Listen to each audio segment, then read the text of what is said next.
will request Dr. Sumit sir, who will discuss about the ARDS and the mechanical ventilation. And I request our chairperson to introduce our next speaker, Dr. Sumit sir. Thank you, Anuj. Thank you, Dr. Arul. Thank you, Vitrag, my colleague from Gangaram and my dear friend.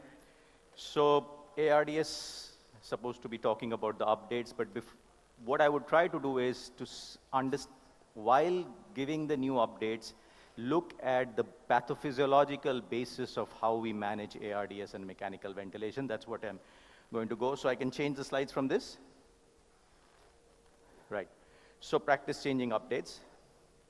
Okay, so all of you know the ARDS definition of Berlin definition. Acute onset within 1 week, primarily a respiratory reason for the disease process, for the hypoxemia, not predominantly cardiac, right? So, and then there's the mild, moderate, and severe. All of you know that. I'm not going to go into that.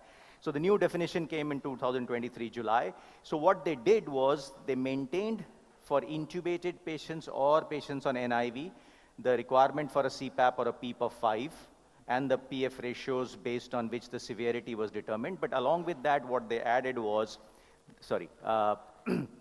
that even if the patient is on HFNC, high flow nasal cannula, the usage had gone up. If the flow was more than 30 liters, then too you could define it as ARDS based on the PF ratio. The other thing they added was that if you can see there, the SF ratio. So if you do not have, for resource limited settings where you may not have an ABG machine, if you get a saturation which is 97% or less, you could have an SF ratio, which could give us less than 315 could give us that, that the patient is in ARDS, right?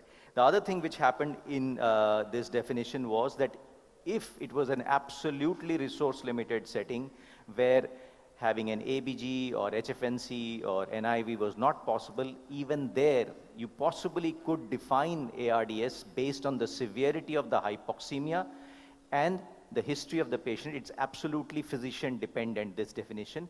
The idea to broaden the definition of ARDS, maybe they have stretched it a little too much, but the idea of broadening the definition of ARDS was that so that we don't miss any patient, pick them up early and start intervening, and then if the patient gets to a higher center where they have all the facilities to really determine is it ARDS or not, that can be done later. But the early interventions are not missed. That is why the European Society and the American Society broadened the definition of, it's now called the global definition of ARDS. So just to understand, when we are ventilating a patient of ARDS, there are 2-3 things to consider. One is it's all of you know ARDS is a heterogeneous disease. Different areas of the lung, different areas of the lung look different. So there are these areas of what is called the baby lung, where you have a normally compliant lung areas, and then there's the heterogeneous disease. At the bottom you can see the more damaged lungs. And so the baby lung is the area of the lung which gets overdistended when you ventilate them with normal tidal volume. They lead to volume trauma or overdistension or strain, as we call it. And all of us know the famous ARMA trial in 2000. It happened in 25 years back, where targeting a low tidal volume with predicted body weight reduced the incidence of this overdistension and volume trauma.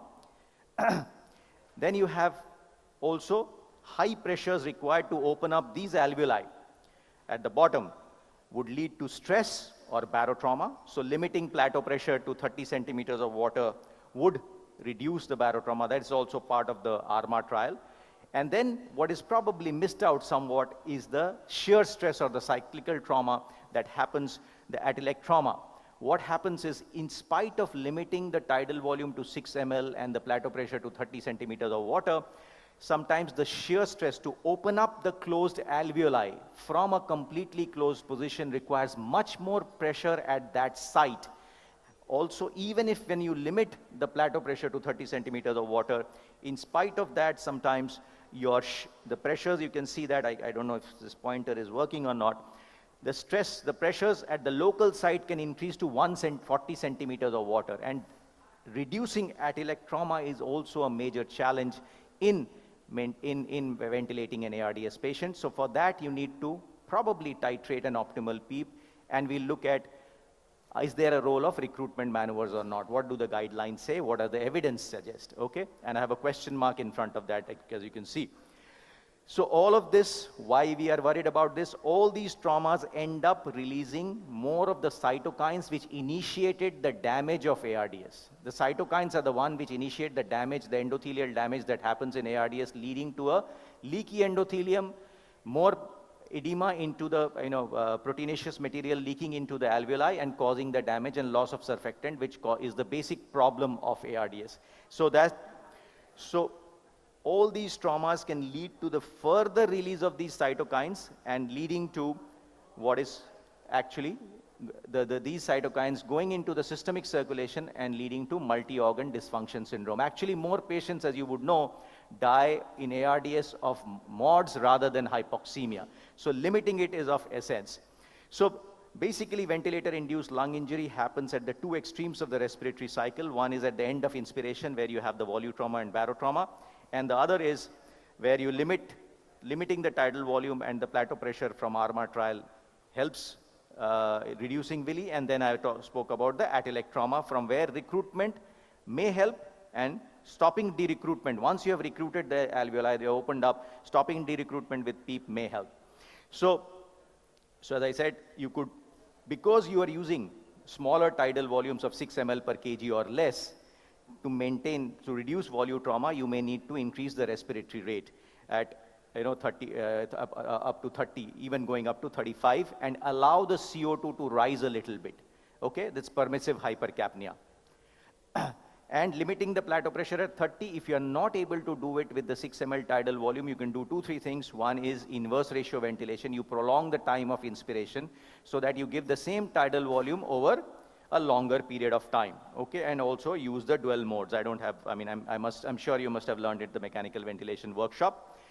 And then the role of recruitment maneuvers. These alveoli which have been closed, which have been completely closed because of the proteinaceous material there and the loss of surfactant, you open them up so that the FRC of the lung improves, and that is the recruitment maneuver, where you use high pressures for a certain period of time to open them up. And there are these different mechanisms. The short ones are the 30 to 40 centimeters of CPAP for 30 to 40 seconds. The long ones are the maximal recruitment strategy and Farlap method. I'll come to that briefly. And we will look at the evidence for that, okay? And the potential for recruitment is highest in the early phase of ARDS, the first 3 days, and in extrapulmonary ARDS. If the ARDS is caused because of non-pneumonia causes, I would say, viral pneumonia or otherwise, okay? So that's where they are more prone to. But all lungs are not recruitable. So you have to find out, is this lung recruitable or not? How do you find out? The CT scan may tell you, but at the ventilator, you can find out by the hysteresis, the PV loop. If it's a wide hysteresis loop, then the potential for recruitment is higher. If it's a narrow hysteresis loop, then the potential for recruitment is poor. So that itself can give us an idea that will this patient be recruitable or not. Recruitment maneuver, not only does it reduce the cyclical trauma or atelectrauma that I was talking about, but also reduces the strain, which is the difference between the strain is given by the tidal volume by the FRC.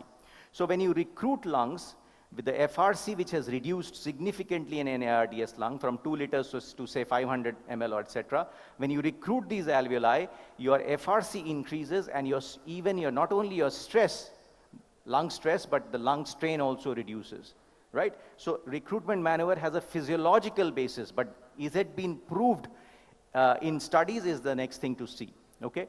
So there are different, as I said, different recruitment maneuvers. One of the short ones are the 30 seconds or 40 seconds one with 30 to 40 seconds, and the long ones, the prolonged recruitment maneuvers, are where you use 20-minute recruitment maneuvers, every setting for 2 minutes, starting at a PEEP of 25, going up to a PEEP of 45 with a driving pressure of 15, and that's the prolonged recruitment maneuver. So that seemed to recruit. Why they did that is that seemed to recruit all the alveoli and increase the FRC and reduce the stress a lot. But what you can surely see from these high pressures of recruitment, if they are used, that it would tend to cause more barotrauma, obviously, and hemodynamic instability. And that was the price that one had to pay for these kind of extensive recruitment maneuvers. So we'll look at what the guidelines say now for these. And once you have opened up these closed alveoli, you have to give a PEEP to keep them from closing down back again. And the PEEP titration can be from the ARDS net table, or the lower inflection point method of Amato, or the stress-based index, the incremental method, which is called the Suter method, or the decremental method, or you can use an ultrasound too, to a certain extent. We can discuss this, probably I don't have the time, but this is the ARDS net table based on the FiO2 to PaO2 index. Depending on that, you can titrate a PEEP. That's the most unphysiological way of doing it. As an intensivist, I don't think we should be doing that. We'll come to that anyway. So there are other methods, which is the lower inflection point method, or the super syringe or Amato method, but this requires a special ventilator. It cannot be run on the bedside on the regular ventilator. So that this is out for most of us if you do not have these special ventilators which use a continuous low flow technique to plot a graph and give you the LIP, okay? Then the stress index, this is based on the pressure time scaler. I don't have the time to go into the details of that. So basically, if the pressure time scaler is curving upwards during inspiration, that means that the lung is being over distended during inspiration. That means that probably this patient has too much PEEP. And if it is concaving downwards, that means that is inadequate PEEP, and you have to increase the PEEP. So you can use the stress index method. Ideally, you have to have a software for this also, but otherwise you can freeze the graph and try to do it. Okay, so these are the methods that can be used for titrating PEEP. Then there is the simplest one, is the incremental one, where you increase PEEP by 2 and look at what happens to the plateau pressure, the driving pressure, the compliance, the oxygenation, the hemodynamics, and titrate the PEEP. And the decremental is just the opposite. You start with a higher PEEP and keep coming down, okay? So what does the evidence tell us? For all these maneuvers that we do, so the multiple trials were done. The question asked was, is high PEEP better than low PEEP of the ARDS net table for a patient who is in moderate to severe ARDS? I think that's a wrong question to ask. I think it should be a titrated PEEP versus whatever's, table PEEP. Because high versus low, what is high, what is low, that's not clearly defined. For whom, right? So that was the problem with these trials, and these trials, individual trials, Alveoli Loves Express did not tell us which is better, but a meta-analysis of them showed that in more severe ARDS, higher PEEPs tend to be better. But it's a very vague kind of answer, I think. But it also reduces, one is reduces mortality, reduces the use of rescue therapies. Then there was a very good trial which was designed, the ART trial, which was looked at about 1,000 patients, 500 in each arm. On one arm, they did recruitment maneuvers, titrated the PEEP, and set the ventilator based on that. While in the other arm, they used the low PEEP table of the ARDS net table to see which patients did better. And what they expected is that the titrated PEEP with recruitment maneuvers had the physiological basis and would do better. But unfortunately, what happened is the mortality was higher where the recruitment maneuver and titrated PEEP was used. And why was that? The main problem was that they used prolonged recruitment maneuvers with very high PEEP of 45. So they actually, the mortality was higher because of the barotrauma that these prolonged recruitment maneuvers led to. And actually, they realized it halfway through the trial, and that's why they limit the recruitment maneuver. They reduced the PEEP to 35, but still then the damage had been done. So prolonged recruitment maneuvers are out for sure. Because recruitment, 90% of the recruitment takes place in the first 10 to 20 seconds. There is no reason to have such prolonged recruitment maneuvers and cause harm on the other side. Hemodynamic harm and barotrauma harm. Okay, so what does the guidelines say? On this side, you have the American guidelines, and that side is the European guidelines. Both of them say that we do not know titrated PEEP is better than just a tabled PEEP. But physiologically, titration of PEEP, I think, as an intensivist is very important because each patient's lung behaves differently, dependent on the cause of the ARDS, dependent on the timeline. How a lung behaves at the beginning of ARDS behaves differently 3 days down the line. So I think as an intensivist, we should be titrating PEEP, use a simple method to titrate PEEP. Now the recommendations on recruitment maneuvers. So clearly, both these guidelines tell us do not use prolonged recruitment maneuvers. That is totally physiologically understandable. But having brief recruitment maneuvers, the Americans say Maybe not, the Europeans say, we don't know. So at this present moment, the jury is out on that. There is a physiological basis for short recruitment maneuvers, but the evidence is not in support of it yet. But there, as I said, I personally believe that there is a subset of recruitable lungs at a certain point of time, which could be, and that is the job of an intensivist, to find out which patients will do better with recruitment maneuvers. And the other important thing which has come is the phenotypes. So this is Caroline Calfe's work. That group has done some tremendous work in looking at the phenotypes. So they determined two types of phenotypes: the inflammatory, hyperinflammatory phenotype type 2, which had more shock, they had more acidosis, increased inflammatory biomarkers, while the phenotype 1 is the less inflammatory phenotype. And what they found is interesting, and that's what probably future ARDS treatment is going to be. They found that the more inflammatory ARDS, which had more shock, did better with higher PEEP.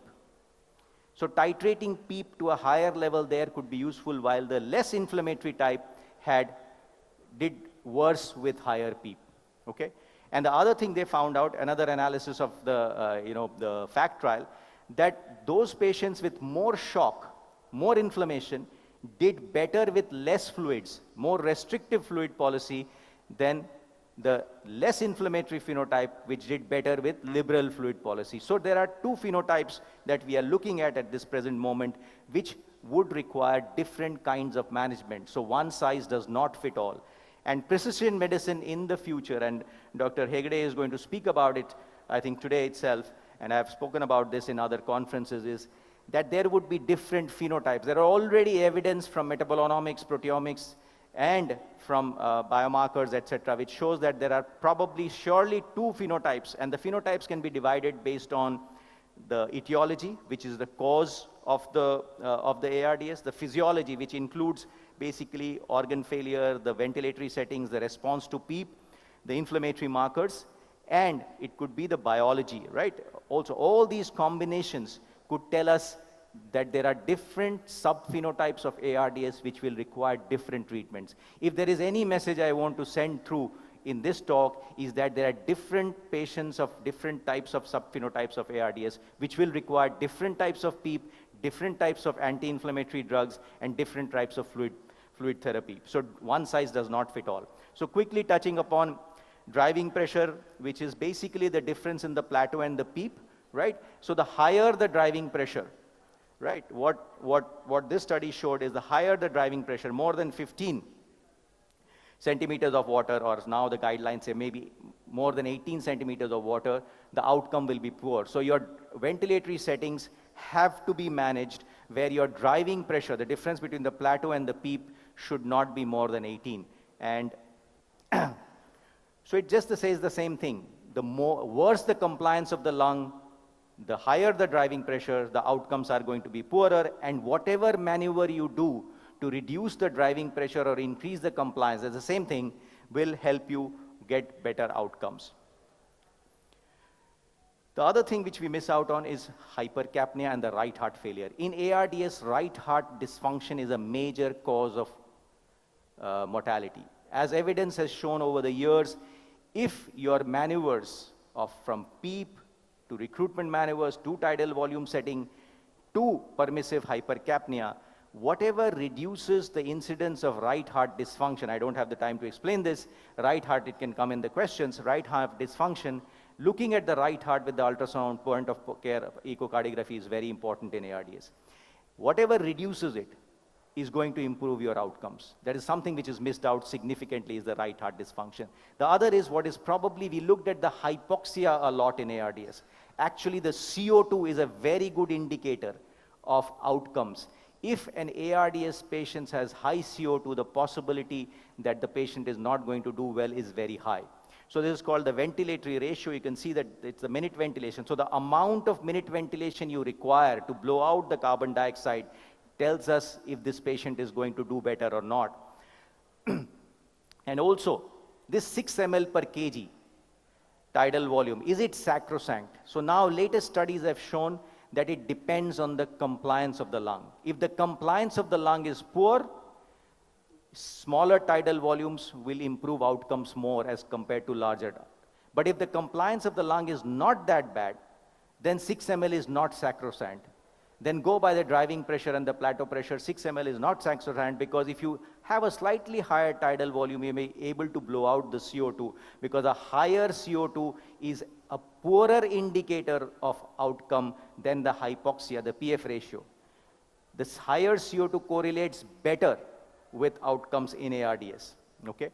Prone positioning, I'm not going to go into the explaining that. All of us know that the outcomes have improved with proning, and the reason for the improved outcome is the proning does not improve the lung. It just reduces the heterogeneity of the lung. So the lung behaves better in a less heterogeneous way, and that is what, and again, I don't have the time to explain, it's based on the shape matching and sponge theory. We can discuss this later after the talk probably. This is the ProSeva trial which showed the significant difference in outcome. Transpulmonary pressure, just to touch upon, the transpulmonary pressure is the pressure that you measure, is the difference between the pleural pressure and the airway pressure. You measure it with a, this probe that you put into the esophagus.